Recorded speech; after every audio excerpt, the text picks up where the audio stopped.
Are you ready? You ready ke tak? Come lah, listen. Hey Hi guys, welcome back to RMP Entertainment. My name is Shah Incas. My name is Moo-Ez. Okay, so we are back together for another video cast, or they call it podcast, for our title called The Kuzzens. Yeah. Well, it's been such a long time, and this is the episode that you all have been waiting for. And we have our special guest. So Moo-Ez, you want to introduce our special guest today? So today our special guest is a full-time National Service police officer. So he's going to take us on a journey of how his NS life is and how things work after his vocation. So for here today, our guest, we have Muhammad Ashraf. Hey, Ashraf, how are you? Yeah. Hello. I'm doing very, very well. Yeah, so Ashraf, can you tell more about yourself? Oh, definitely. So, this year I'm currently 19 years old, and the age I enlisted was 18 years old, 1 month after my birthday. And I've been enlisted now for 1 year and 8 months. And my current vocation right now is Transcom with PES status of B1. Okay, Transcom, Ashraf, can you explain to us what's... Okay, when I think because we have listeners that is not from Singapore, so what do you mean by PES status of B1? So how many PES status are there? If you know, can you explain to us? PES status determines your health condition and your current health based on a series of tests they do to you during your enlistment day. I see. Okay. So what are the range? Is there A, B, Z until Z, or A, B, C, D, E, F, G, H, I, J, K, L, M, N, O, P? I think it's only from A until E, or I think it might be from A until E. I think some of them, like some of my friends, F, right? PES F, right? PES F. PES Yeah, F, PES F, right? PES F. if I'm not wrong, But that's there's PES, exempted, right? exempted, right? Exempted. Yeah, Exempted is the PES lower. F. So Ashraf, tell I us see. about your experience. First day. Okay. So Yeah. my first day, right? We enlisted because SPF is different from SAF. So instead of going to Tekong Island, we went to Home Team Academy, which is HTA at Choa Chu Kang. And the first day was very nerve-wracking, and I felt very scared because I was new to Singapore since I grew up overseas, and I didn't really have any friends. Whereas the people beside me were enlisting with friends or classmates that they knew since they were young. So I felt quite alone when I first enlisted. So do you felt nervous coming from someone who doesn't have a background? Because as you know, it's a responsibility for Singaporeans to actually serve NS. But from you coming from overseas and you not having any friends from Singapore, what are your feelings on that day? I felt very, very alone and very separated from the other people because I was not used to the Singapore culture, and growing up in other country it felt very different for me. I see. So you see, Moo-Ez, the way he talks is just not like our Singaporean style. Compared to me and you, everybody knows this is confirmed Singapore speaking one lah, right? Yeah. See, Mr. Ashraf is speaking in a different kind of way. Anyway, you say you are from overseas. From which country is that? I'm from United Arab Emirates, or in the city of Dubai. Oh, Dubai. Nice. I see. No wonder. So you're an Arabic? You know how to speak Arabic? Only a bit. ما في مشكلة. Wow. Even Shukran. if he anyhow said it, also we also don't know whether it's really correct or not. Correct or not.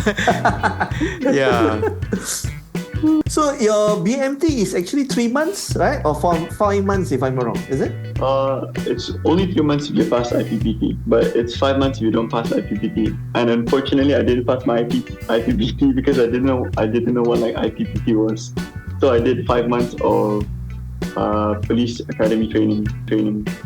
Okay, so during your I 5 see. months, what do you do actually for your? Do you do exercise or do you straight away go to police things? The first 2 months is purely exercise because it's the batch that failed IPPT, so we all have to focus on our physical and health exercise.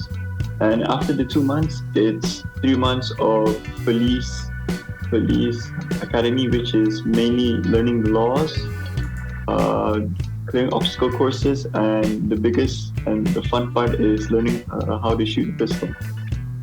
Oh, shooting pistols. What kind of Real pistol? pistols, is it? Yeah, what kind of pistol? Actually, it's a revolver. Oh, revolver. the one that has the barrel, 5 rounds. is it? Yep, the barrel. Oh, I see. Cool. Wow, so you can handle weapons, huh? They will teach you how to shoot, huh? That's good. Certified revolvers. I see. So, let me see. If you inside the BMT, right, during the basic military training, the 3 to 5 months, right, do you have any quarrels or fights inside? Definitely there will be because there are people from different backgrounds such as me. But I remember seeing a different squad that had a quarrel. But eventually the instructor just came in and settled like the quarrel between them. Any cases whereby there's actually punching involved, all this kind of thing? The worst one that you have seen? No, there's no cases such as that because the discipline in the police academy camp is very, very high. Yeah. Because police, you have to Yeah. be in front of the public, so you have to give your best Correct. discipline. Yeah. Correct. So how I about think your they choose the instructors? best candidate lah, Muiz. Choose the best candidate? Yeah, for their police national service. Yeah, they So have choose their need to profile not how, the attitude problem. Yeah, They do yeah. the profiling. Usually, yeah. So how about your instructors? Are they because from what I know, usually the instructors from what we see in the movies, the army instructors are always the one that is, I don't know, the one that you will never forget throughout your life. So how about the instructors in the police academy? Are they any difference? Are they still fierce, or how do they treat you? The instructors in police academy are definitely still fierce. Definitely, because the discipline is the number one key in home team academy. So they really have to instill discipline in you since day one, all the way until you POP. Okay, so for me, right, personally, right, I feel your instructors during NS are the ones that are most influential towards you. The ones where Right. even if you are until 40 years old, 50 years old, if you see your instructor, you will still remember me. Hey, do you still remember me and all? So from you, coming from your generation, because we know every generation changes from what do you mean by fierce. So name me one of the considered Singaporeans call it the tekan session that you can remember until now. Oh, okay, so I remember where it was at night at around 8 p.m. when they called all of us to form up. Then after they told all of us to go in a push-up position for 2 hours straight. Oh. Okay, means even for their generation, there's still something that they will still remember. And when people call it like your generation cannot be somehow tekan, I can say 2 hours is quite bad lah. Shah, 2 hours for push-up. Yeah, it's very bad. For those who are not fit, 2 hours is very Yeah. bad. Yeah, Definitely can And cry. there was a lot of people that fell out. So if they fell out, so they can take MC, right? So is it easy to take MC not in the BMT? Since Actually, it's very easy. It's not easy to take MC, but it's easy to take LD. LD is light duty, which basically means that you just don't do any PT. You just follow the squad around, and you don't do any physical exercise. MC is very hard, but LD is very, very easy. I see. So during Security LD from my time in the NS, because personally I'm a trainer myself in the NS. So what I get the LD people to do, usually you can't do any physical activities, right? So I will make sure you do things like cleaning up the stores and all. I will make sure you do work and not just sit down there and waste time. So for your case, these LD people, what do they always do? Well, they do nothing. The only thing they do is just learn the police laws that were taught in class. So it's Theory, still not they a need the waste time lah. They are still doing something lah. Correct. They are basically listening something. Doing listening to the theories of the police. Yeah. I see. Okay, so at the end of the training, right, Ashraf, so you choose the vocation as a transcom, right, as you said? Yep, that's So correct. actually, what is a transcom? For those who are not sure what is a transcom, what is it? The Transcom is basically the MRT police. We go around and take care of the MRT and any cases that happen within the premises of the MRT or within the premises of also the bus interchange.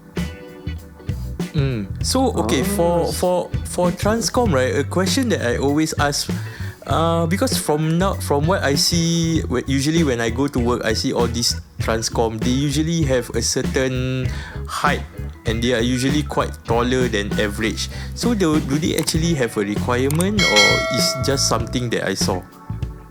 No, it's just something that you saw. Because the people in my team who are as tall as me or much shorter than me. I So see.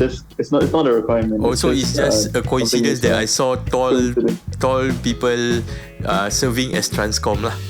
Yeah. So for Transcom, other than the benefits of seeing pretty girls in the MRT in the morning, is there any benefit in Transcom based on your experience?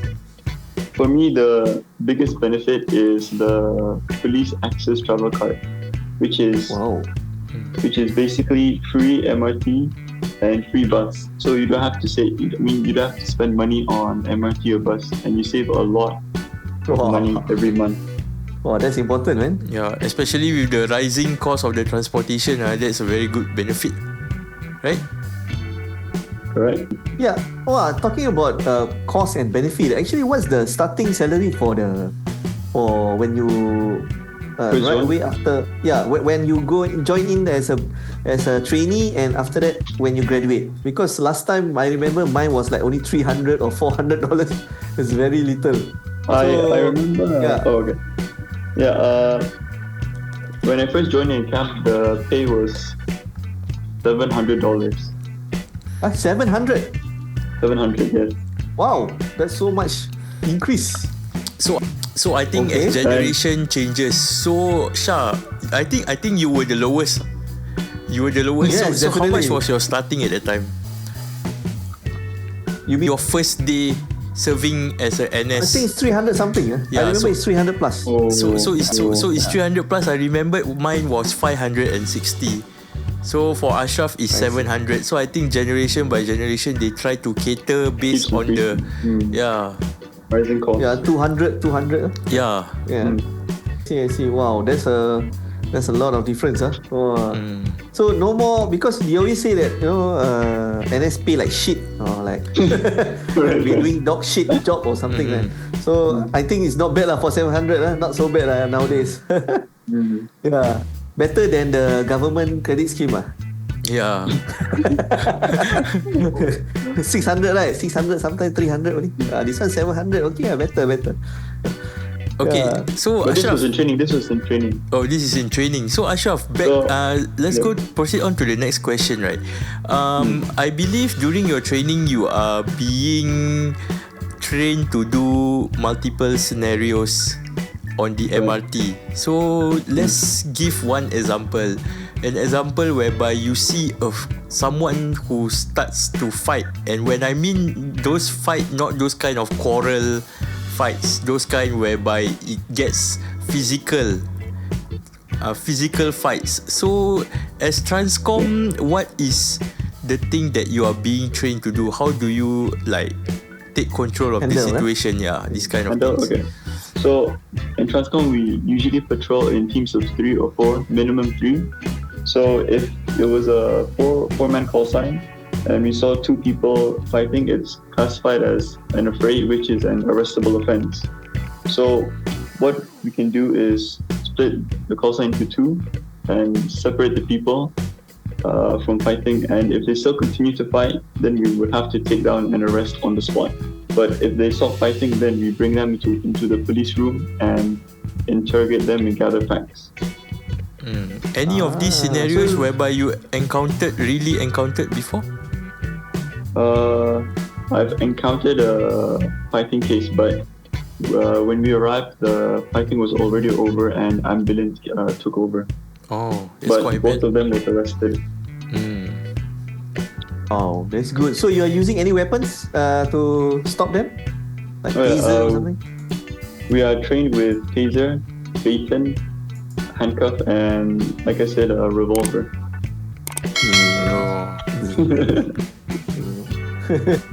So it depends on the escalation, is it? If it's something that is not so bad, maybe use a revolver first, and if it gets very serious, is it? Revolver first. So you choose like GTA like that. Okay, use revolver. Then after that, use. Okay, so Ashraf, They got escalation.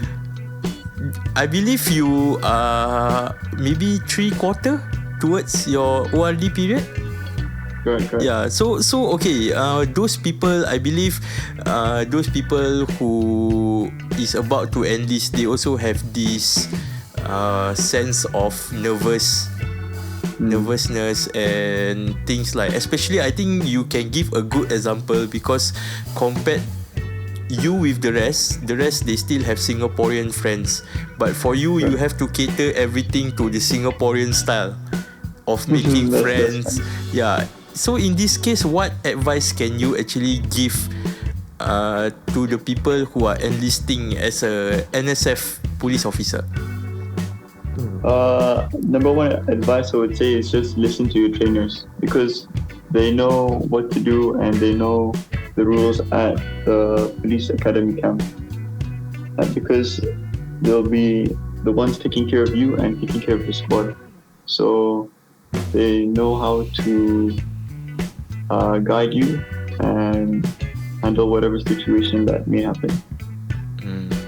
So how about your squad mates? So how do you actually like make yourself get used to your Singaporean squad mates?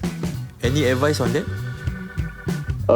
From my experience, I had one, as Singaporeans would call it, angmo in my squad.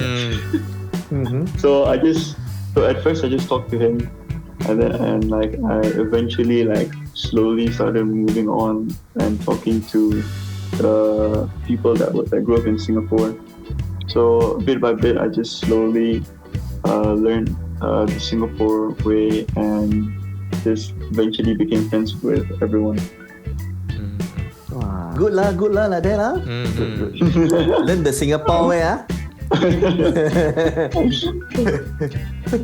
Okay, Ashraf, thank you for coming to our podcast.